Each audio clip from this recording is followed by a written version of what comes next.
neste momento, Deus, através desta emissora, leva até você mais um programa de fé, com mensagens, hinos e orações a seu favor.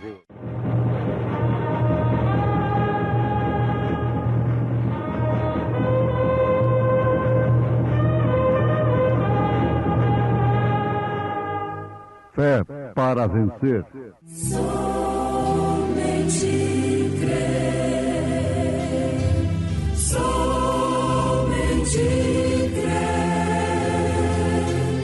tudo é possível, somente crer. Porque eu recebi do Senhor o que também vos ensinei.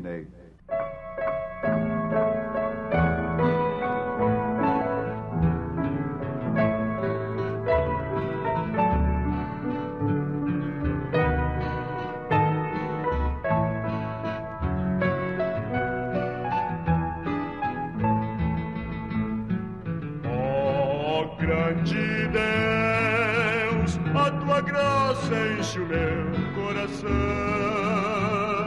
Teu é o céu e na terra tu és salvação.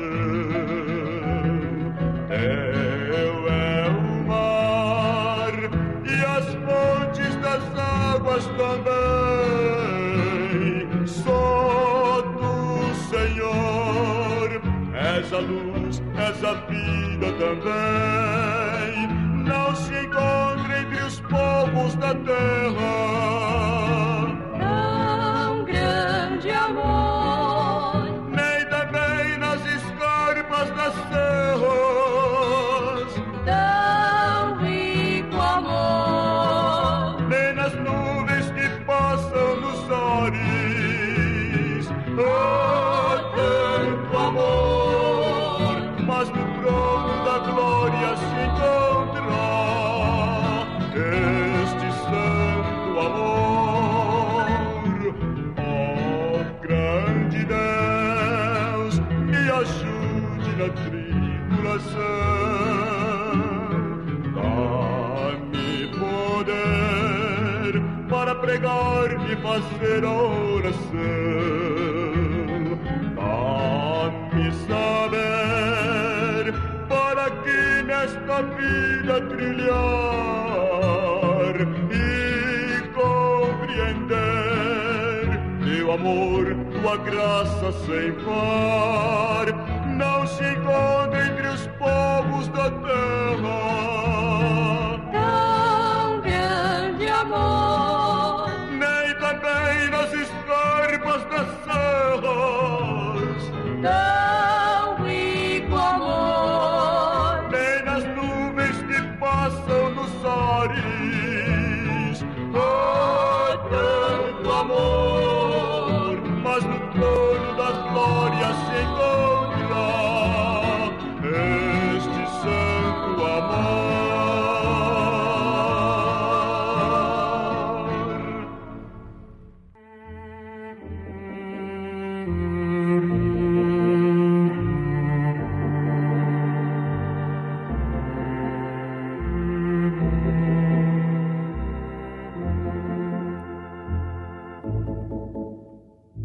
Porque eu recebi do Senhor o que também vos ensinei. 1 aos Coríntios, capítulo 11, versículo 23. Ouvintes amados, o apóstolo São Paulo foi instruído nos pés de Gamaliel com muita sabedoria. Um dos homens mais sábios do seu tempo que havia na terra era Gamaliel. E aquele foi um instrutor de São Paulo. E Paulo, o então Saulo de Tarso, esteve na iminência de ser mais do que Gamaliel. o seu mestre. Havia uma carreira proposta pela sua frente que ninguém podia impedir o seu projeto na lei diante dos homens. Ninguém podia segurar. Paulo tinha pela sua frente um caminho muito vasto neste campo que os homens almejam hoje, tanto no campo religioso como no campo político social. Qualquer homem deseja o que Paulo, por último, jogou fora. Se hoje nós encontrássemos a São Paulo e os homens que buscam diligentemente estas coisas fizessem uma entrevista com ele, ele diria: vocês estão se acabando por causa de coisas que eu joguei fora. Mas alguém diz: Paulo foi instruído aos pés de Gamaliel, e o rei Agripa diz que suas muitas letras o faziam delirar. Não, você lê o que Paulo estava falando com Agripa, e você entenderá tudo, por mais simples que você seja. E Paulo diz na sua primeira carta aos Coríntios, capítulo 11, versículo 23, o que já citamos. Porque eu recebi do Senhor o que também vos ensinei. É certo que nós recebemos do Senhor através de alguém. Eu, particularmente, com vossa licença, posso dizer: tenho recebido muito do Senhor através de alguém, através de um homem aqui na terra. Você pode dizer: vocês pregam um homem, vocês creem num homem, mas vale a pena crer num homem que faz o conhecimento da gente aumentar em Cristo Jesus. Vale a pena crer num homem que faz o azeite multiplicar e a farinha. Valeu a pena ou não a viúva crer em Elias? Valeu, não? Então vale a pena a gente crer neste homem. Na verdade, Paulo poderia dizer: eu recebi do Senhor através de Pedro, através de João, através de Tiago. Não. Mas Paulo está dizendo que não foi através de São Pedro, nem tampouco de São Tiago, mas também não foi através de Gamaliel. Ele recebeu do Senhor, diretamente lá no deserto, aquilo que ele estava ensinando. Agora, o que Paulo ensina não é somente o capítulo 11 de 1 aos Coríntios, quando ele mostra que é desonroso o homem ter cabelo crescido. É uma desonra. Mas, contudo, o que Paulo nos ensina não é somente o que está em 1 aos Coríntios 11. Leia suas cartas desde Romanos até os Hebreus. Sem controvérsia alguma, São Paulo escreveu a carta aos Hebreus. Então, praticamente o Novo Testamento é escrito por São Paulo. Pedro e João, Marcos foram escribas. Eles fizeram o que Jesus praticou. Eles escreveram o que Jesus fez. Mas Paulo deu a ordem da igreja. É o que Jesus faria através da igreja. Sim, isto é verdade. Agora está concluído: não recebi da carne nem do sangue o que eu tenho vos ensinado. Em outras palavras, aos Gálatas capítulo 1. ele nos informa que não consultou a carne nem o sangue. Quando nós estamos recebendo de Deus as coisas de Deus através do próprio Deus, isto tem que combinar com aquilo que Deus tem nos dado através dos seus apóstolos, através da Bíblia Sagrada. Você não pode ter uma visão, você não pode esperar ter uma profecia que o batismo é em nome do Senhor Jesus Cristo. Se você é revelado, você não espera uma visão, não espera uma profecia para dizer que o batismo deve ser em nome de nosso Senhor Jesus Cristo. Por quê? Porque isso já está escrito.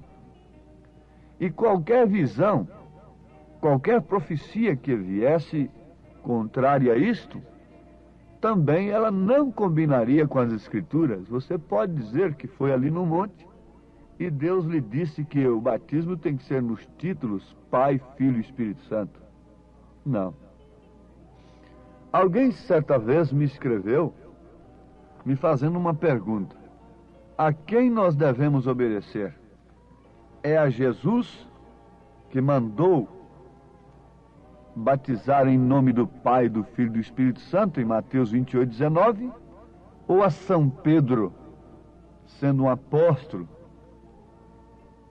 que mandou batizar em nome de Jesus Cristo, em Atos 2:38? Ninguém estaria obedecendo a Jesus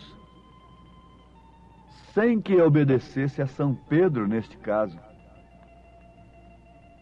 Vejam que Jesus disse em São João capítulo 15, versículo 20: lembrai-vos da palavra que eu vos disse, não é o servo maior do que o seu senhor.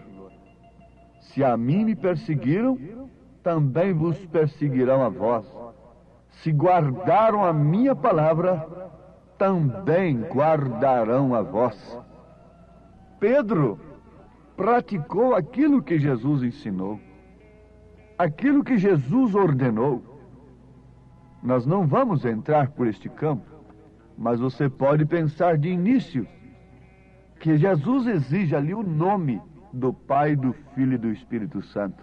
E os apóstolos usaram este nome.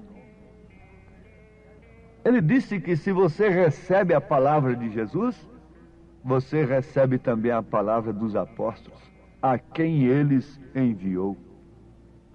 Então, mais do que nunca, nós devemos estar dispostos a aceitarmos, sem conjectura alguma, os ensinamentos dos apóstolos e a ordem da igreja, especialmente com São Paulo. Ele é o mensageiro para nós, para os gentios. Você pode dizer: mas você apresenta um mensageiro para esta era. Sim, este mensageiro vem nos mostrando estas coisas. Ele vem para nos advertir, nos acordar, nos dar aquele grito que Paulo deu: desperta-te tu que dormes, levanta-te dentre os mortos, e Cristo te esclarecerá. Então, quando você diz que crê na palavra de Deus, então você deve demonstrar essa crença, essa fé, através da prática, através da obediência. E construindo o nosso edifício, recomendado por São Pedro, nós estamos pensando neste degrau importantíssimo que é a paciência. Para se receber do Senhor aquilo que os homens de Deus receberam do Senhor, nós devemos ter paciência. E o profeta diz que devemos ter paciência com Deus. Você pode ter paciência com as coisas terrenas para adquirir as coisas terrenas. Há quantas pessoas que têm paciência para cometerem um crime, para destruírem um lar, para conquistarem uma mulher, para conquistar um homem. Passa tempo com paciência, vai trabalhando. Esta paciência não é a que nós estamos falando. Mesmo essa paciência para adquirir o mundo, mas sim a paciência com Deus. Mas nós temos de ter paciência com Deus perfeitamente. Nós devemos ter paciência com Deus. Se você tem fé genuína, então você terá paciência genuína, sabendo que a prova da vossa fé obra paciência. Santiago capítulo 1, versículo 3. Quando Deus diz algo, você o crê, e ali termina o assunto. Tem que ter paciência. Mas ontem à noite eu pedi a Ele que me curasse, e hoje estou enfermo do mesmo modo. Onde está a sua paciência com Deus? Deus disse que viria logo. A Bíblia diz: eis que cedo venho. E tem passado tanto tempo. Onde está a sua paciência com Deus? Ele prometeu estar comigo, e no entanto eu estou aqui numa cama, paralítico. Ele está lhe ensinando a paciência? Você tem se aproximado mais de Deus através desta prova? Você nunca tem murmurado mais, desde que você tem sido revelado pelo Espírito Santo? Você já entendeu que todas as coisas contribuem para o bem daqueles que amam a Deus? Mesmo uma prisão no leito. Onde está a sua paciência? Se você exige de Deus a resposta na hora, ou caso contrário, você tomará outras iniciativas. Onde está a sua paciência com Deus? Nós acabamos de aprender que antes, quando elas tinham aquele fogão caipira, lutando com fogo mesmo, da lenha às vezes molhada, e as coisas eram mais difíceis, a água tirada no poço, com toda a dificuldade, o arroz no pilão,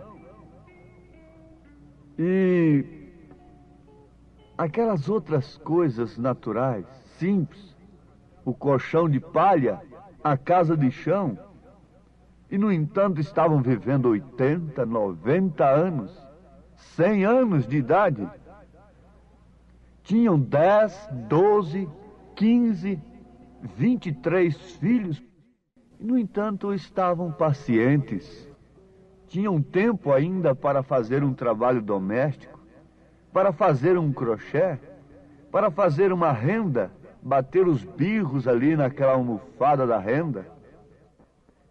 Tinham tempo para tudo. Tinham tempo para orar.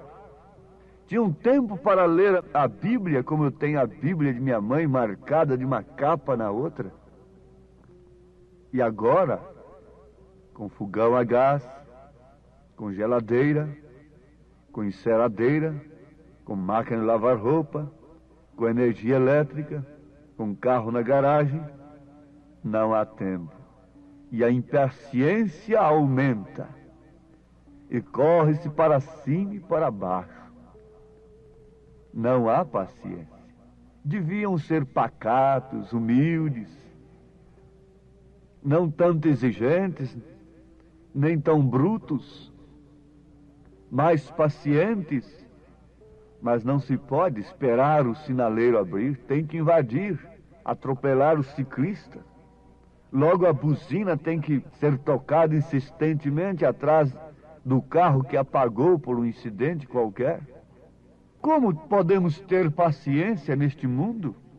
O nervosismo, as coisas têm aumentado diante de tanto conforto. O que podemos esperar nesses dias, meus irmãos? A paciência se multiplicaria, esta é a profecia. A ciência se multiplicaria. E por isso a iniquidade também se multiplicaria. Pensemos, analisemos, arrazoemos aqui, introspectivamente.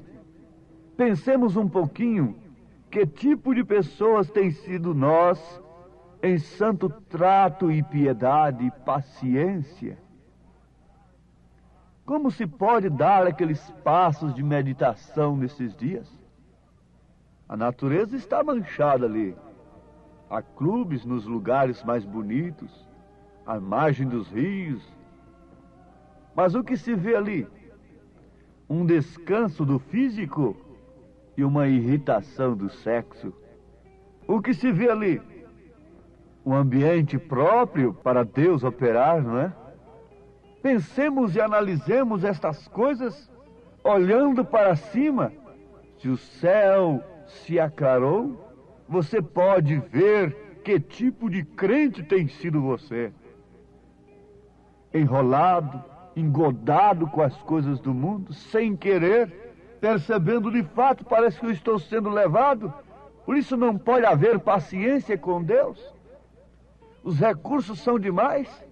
Em cada esquina se encontra uma farmácia e elas estão superlotadas. Os hospitais estão superlotados e as enfermidades aumentando. Este pregador está com análise negativa. Isso é pessimismo. Não, vamos encarar a realidade para constatarmos então que Deus está às portas. E então vamos ter paciência com Deus, como Noé teve paciência com Deus.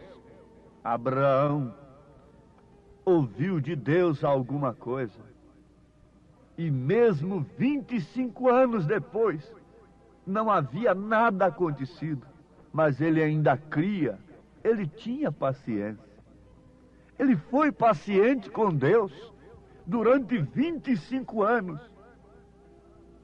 A mulher pode esperar hoje alguns dias, enquanto seu marido passa por aquela fase terrível, e depois então ela ver no fim de sua vida o seu marido ali ao seu lado, como minha avó viu o meu avô.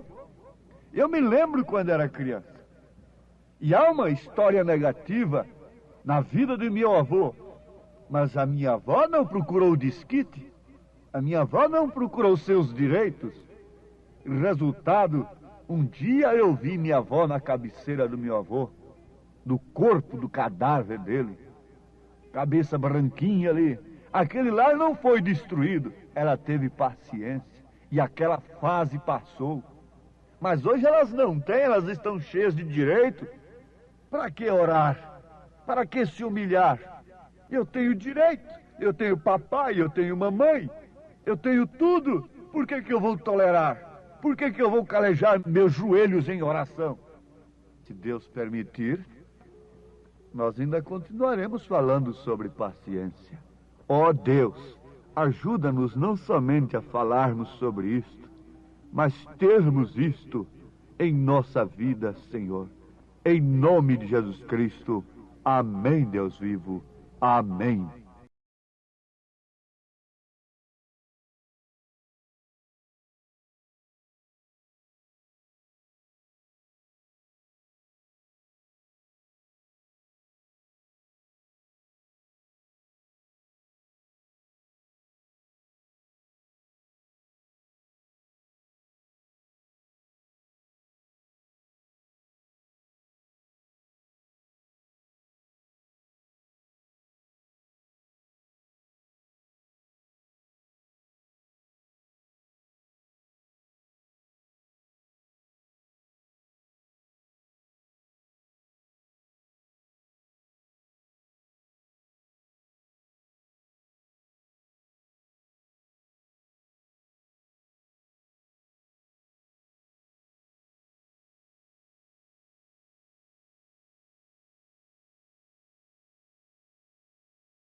neste momento, Deus, através desta emissora, leva até você mais um programa de fé, com mensagens, hinos e orações a seu favor.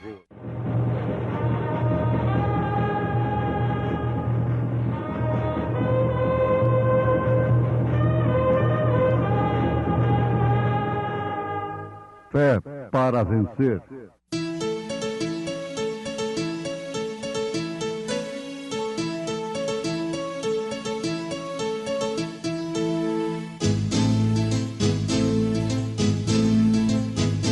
Mensageiro, Deus enviou seu profeta, seu profeta Este som de alarido retumbando está. E as águias de Deus, Já voando estão. William Branham foi seu nome e Deus foi com ele. E a coluna de fogo sempre lhe seguiu. a palavra ele pregou, Com fidelidade. Mas o Altíssimo não habita em templos feitos por mãos de homens, como diz o profeta: o céu é o meu trono e a terra o estrado dos meus pés. Que casa me edificareis, diz o Senhor, o qual é o lugar do meu repouso?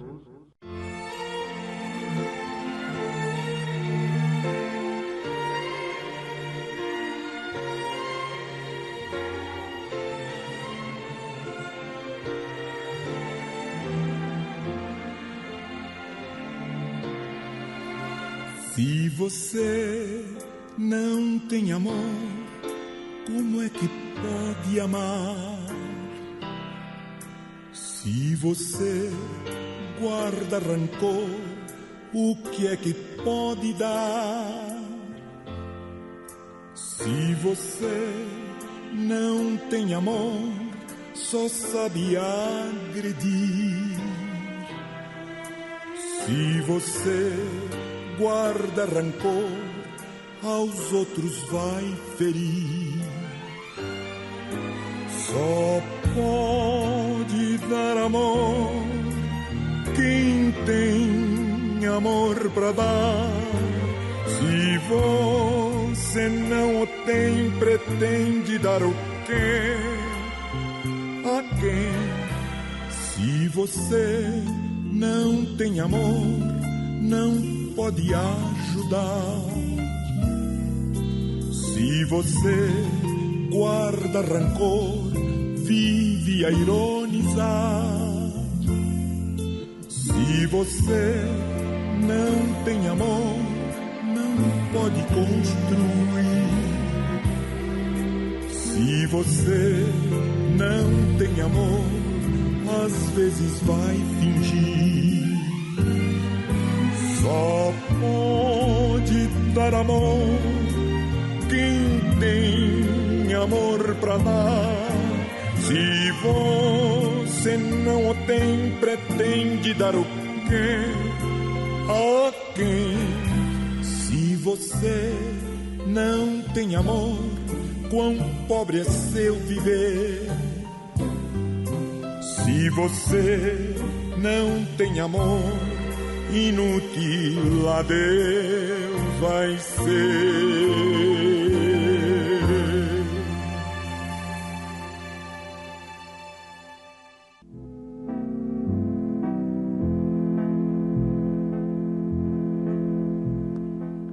O complexo, a frustração, de um lado, causa tremenda derrota na vida humana. Isto, comparando inicialmente, pensando no fato de que pessoas chegam até a se aniquilarem completamente na vida, até com autoextermínio, suicídio, por se prenderem em jaulas de frustrações, complexos, negativismos, etc. Por outro lado, a autoconfiança no ego, na capacidade própria, tem também levado o homem a um outro extremo terrível, que não causa menos mal, que não tem causado menos desgraça do que aquele primeiro extremo que já analisamos. Há um caminho real, há sempre o centro da estrada. Deus, para manifestar os seus atributos, ele tinha que falar no plural, façamos o homem. Porque isso era o trabalho de atributos que estavam em Deus, não pessoas, mas atributos. Façamos o homem a nossa imagem e semelhança. O homem, sendo uma pessoa distinta, individual, dispõe naturalmente de capacidades, de atributos que se revelam através daquilo que o próprio Deus tem lhe concedido. Capacidade natural, livre escolha, livre arbítrio, capacidade de escolha, etc. Nós temos ouvintes que logo a mesma Bíblia que diz, façamos o homem, diz, e fez Deus o homem, a sua imagem e sua semelhança. O homem é construído como um templo. Agora, o que se habita neste templo, o que mora neste templo, é que vai levar aquele homem a expressar naturalmente o seu caráter. Isto é, a vida, as atitudes, a maneira que o homem vive, expressa o seu caráter. As próprias palavras do homem são expressão do seu caráter. As suas atitudes, as suas maneiras de viver, expressam perfeitamente, revelam o que está habitando naquele templo. Nós citamos na abertura desta programação o que Santo Estevão, aquele primeiro mártir da igreja, um diácono, que foi tão cheio do Espírito Santo, que ao invés de se enredar com um serviço natural apenas na causa, progrediu tanto no espírito e na oração, que se tornou um homem cheio de poder, que fazia prodígios e maravilhas. E, tornando-se assim um templo verdadeiro do Espírito Santo, a ponto de Deus manifestar até mesmo em sua face, como manifestou na face de Moisés. Foi justamente Estevão que disse, repetindo as Escrituras, em Atos dos Apóstolos, capítulo 7, diante dos seus algozes, de seus cruéis martirizadores, assassinos, religiosos, ele disse, mas o Altíssimo não habita em templos feitos por mãos de homens, como diz o profeta.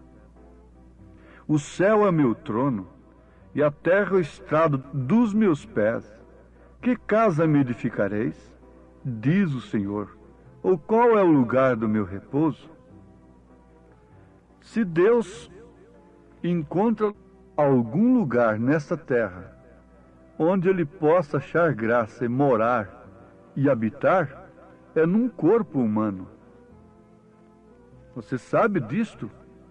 Que ele sempre, depois que criou o homem, foi justamente para expressar os seus atributos, conforme nós já falamos. O homem é corpo, alma e espírito, embora sendo uma pessoa. Um homem não são 3 pessoas, no entanto, ele é trino. Você nunca pode pensar em Deus como 3 pessoas distintas. Isso é paganismo, isso nunca foi cristianismo. Você não pode olhar para si mesmo e ver 3 pessoas em si. E se Deus tem se revelado a você, você constatará que o templo deve ser cheio da glória de Deus. Quer dizer, o Pai, o Filho e o Espírito Santo deve morar em você. Como Pai, você sabe, Ele é Senhor, Ele é Rei. Como Filho, Ele é sacerdote. Como Espírito Santo, Ele ilumina, Ele é profeta. Jesus Cristo foi Rei, sacerdote e profeta. A manifestação total, absoluta de Deus. Deus se manifestando em um corpo, em templo, não feito por mãos de homens. E Jesus era aquele templo. Ele disse: derribai esse templo, e em 3 dias o levantarei. Jesus falou na primeira pessoa. Era o Deus que estava nele que estava falando. Ele estava falando do seu próprio corpo. Ouvintes, Deus não pode ser visto por ninguém, a não ser através do corpo que Ele fez para nele habitar. Só podemos ver o Pai no Filho. Jesus disse: quem vê a mim, vê o Pai. Não me tendes visto, Filipe? Há tanto tempo estou convosco. Analise o verbo. Faça uma análise gramatical disto aí. Há tanto tempo estou convosco, Filipe. E foi justamente quando Filipe pediu para que ele lhe mostrasse o Pai a eles. Ele disse: há tanto tempo estou convosco e não me tendes visto, Filipe. Quem vê a mim, vê o Pai. Porque o Pai é Espírito, é invisível, diz a Bíblia. Ninguém jamais viu o Pai. Mas o Filho unigênito, que está no seio do Pai, este o fez conhecer. Esse manifestou o nome do Pai aos homens. E por que, povo de Deus, rejeita o nome do Pai e do Filho e do Espírito Santo no seu batismo? De onde teria partido isto? Vejamos aqui uma coisa profunda e tremenda nesse instante. Onde Deus habita nessa terra? É certo que Deus está na natureza, nas águas, nas flores. Uma pequena menina fez um doutor ateu ficar com a sua boca trancada. Quando ela, depois de ter a sua fé desafiada por aquele ateu, apenas apanhou uma florzinha ali no chão e perguntou para ele de onde tinha vindo aquilo, se ele sabia explicar quem é que tinha feito aquilo. Deus está na natureza, Deus está na vida, nas árvores. A natureza é uma Bíblia aberta, e São Paulo diz que a natureza deixará todo homem inexcusável diante de Deus. Mas ele está numa laranjeira expressando a semente que ela tem, a sua semente de origem. Ela produz laranja. Agora, no ser humano, Deus está para produzir, expressar os seus atributos: fé, virtude, conhecimento de Deus, temperança, paciência, piedade, amor fraternal, expressar o seu caráter. Deus não está em templos feitos por mãos de homens. Agora, o que Paulo disse concernente a isto, na sua primeira carta aos Coríntios, capítulo 3, versículo 16? Qual a pergunta que ele faz? Não sabeis vós que sois o templo de Deus e que o Espírito de Deus habita em vós? Ele continua dizendo: se alguém destruir o templo de Deus, Deus o destruirá, porque o templo de Deus, que sois vós, é santo. Agora, o que destrói esse templo? São falsas doutrinas. Aquilo que a mulher concebe, ela tem que gerar e dar à luz. De quem ela concebe, ela tem que gerar e dar à luz. Isto é certo? E se você concebe uma falsa doutrina, fique sabendo, aquela doutrina está destruindo este templo. Este corpo que está sendo dispensada o pudor dele, a vergonha, as vestes honestas que a Bíblia exige, traje de homem no homem, traje de mulher na mulher. Essas doutrinas destroem o templo de Deus. E por isso eles ficam entregues a Satanás, pensando que estão cheios de Deus, crendo no espírito do erro, do engano, que vem da própria parte de Deus, porque a Bíblia diz que quando um povo rejeita, então Deus envia um espírito de engano, de erro, para aquele povo crer naquele espírito do erro e pensar que está certo. Nós podemos mostrar isto. E foi justamente quando a igreja e o Estado estavam em iminência, de mãos dadas, Acabe e Jezabel e seus doutores, teólogos profundos do dia, com escola de profetas e demais coisas, e Deus mostrou que eles creriam no espírito do engano e continuariam adiante com o seu profeta no espírito de Elias, se recluindo ali e deixando simplesmente a palavra do Senhor se cumprindo. Vejam, notem, parem um pouquinho e vejam que não estamos falando bobagem e não estamos conversando aéreamente.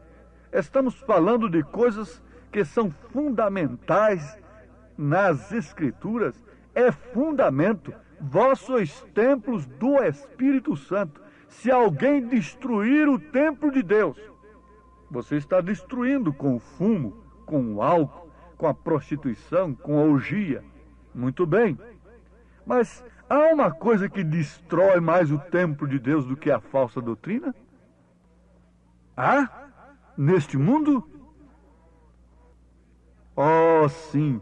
Por isso, em Apocalipse, nós encontramos 3 doutrinas abomináveis: a nicolaíta, a baalanita, a doutrina de Balaão, e a jezabelita. São 3 coisas que formam o falso cristianismo. São 3. Deus denuncia isto no Apocalipse. E eu tenho, porém, contra ti, que tens estas doutrinas dentro de si, dentro da igreja. A igreja do século reúne todos os males que as demais dos séculos passados tiveram. Bem como a verdadeira igreja reúne toda a palavra, todo o bem. É tempo de plenitude, de Deus se manifestar em sua plenitude, em sua igreja, e Satanás se manifestar em sua plenitude na falsa igreja. É tempo da rejeição, é tempo do ódio, é tempo da aversão do Caim pelo Abel. É tempo da aceitação de Deus, é tempo de plenitude, tanto de um lado como do outro. Você sabe que nós encontramos no Apocalipse o anticristo, o falso profeta e a besta, tratando-se da mesma pessoa. É uma trindade: anticristo, falso profeta e besta. Por enquanto ele é o falso profeta. Anticristo, falsificador da palavra de Deus. Ele ainda não é a besta. Ele é a besta potencialmente, mas logo Satanás se encarnará nele. E ele, cavalgando o cavalo baio, que é uma mistura, é uma união que farão, terá o nome de morte, o que significa fim. Mas por outro lado, Jesus Cristo se encarnará totalmente, absolutamente, em sua plenitude, na igreja noiva, na igreja escolhida. A estas alturas você deve pensar: o que tem sido o meu corpo? O que tem sido a minha vida? O que tem sido a minha alma? Em quem o tenho crido? Por que, de um lado, frustrações e complexos? E por que, do outro lado, tanto descanso, tanta insensibilidade, tanta dormência, tanta carnalidade, tanta licenciosidade, tanta euforia?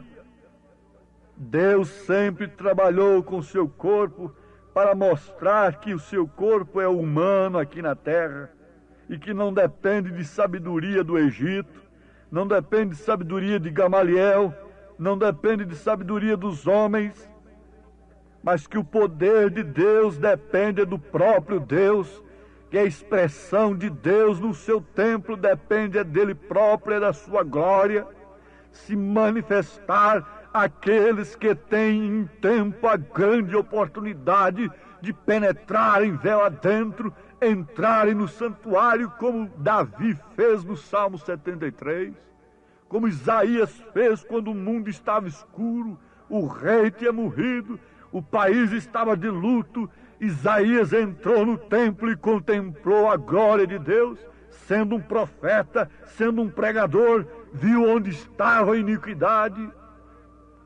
Entrar no templo de Deus, entrar em Deus e Deus entrar em você, as frustrações, os complexos, essa autoderrota desaparece e, por outro lado, o egoísmo, a insensibilidade desaparece e você se torna tão humilde quanto um cordeiro, porque somente em cordeiro a pomba pode habitar.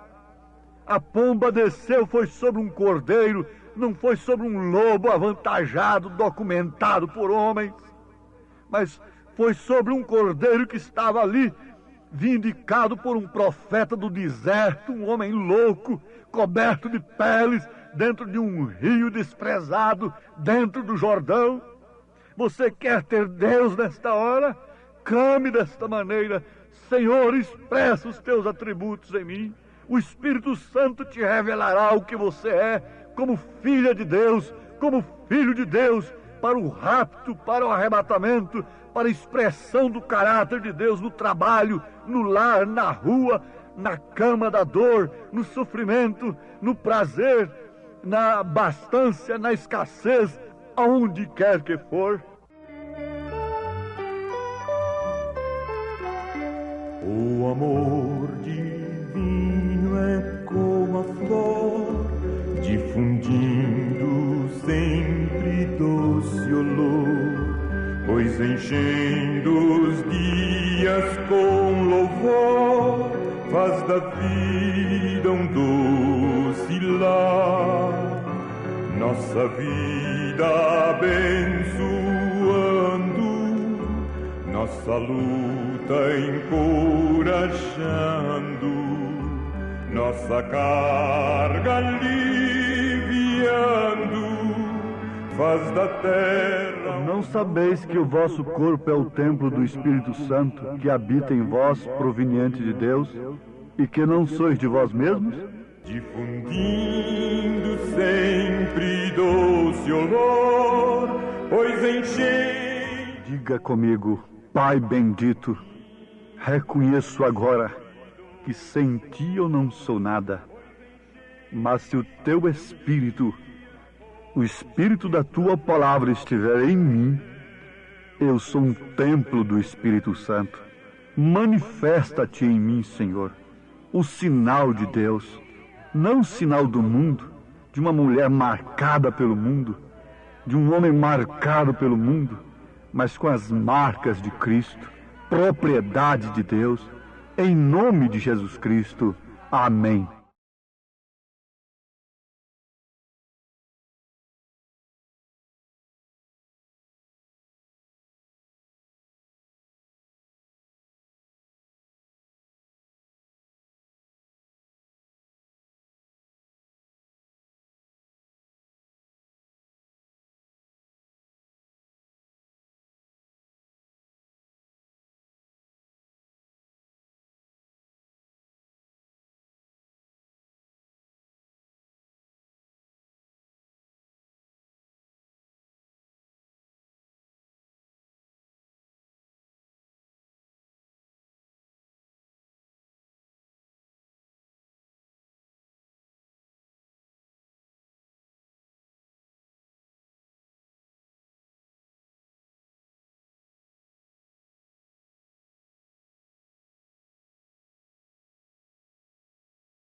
Que mensagem cheia da compaixão de Deus, a do Evangelho Santo que nos conduz aos céus. Eis a nova, quem em Jesus confia, de ter verdadeira luz, vida, perdão e alegria.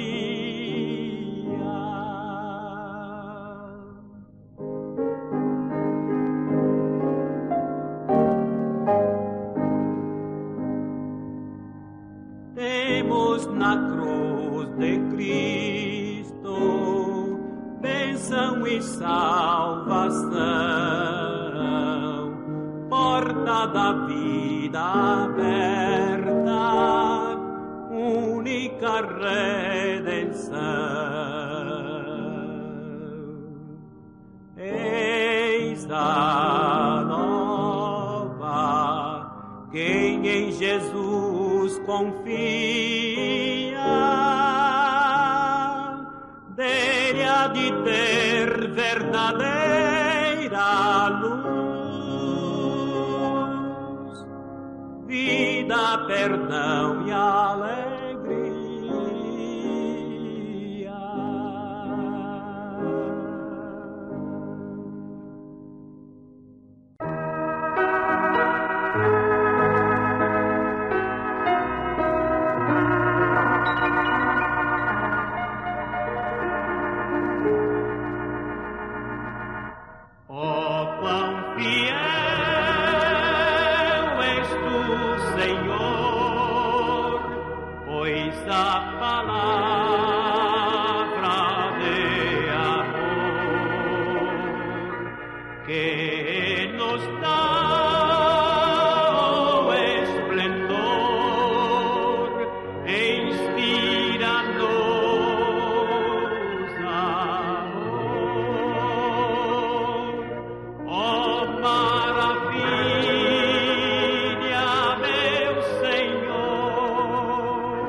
insondável,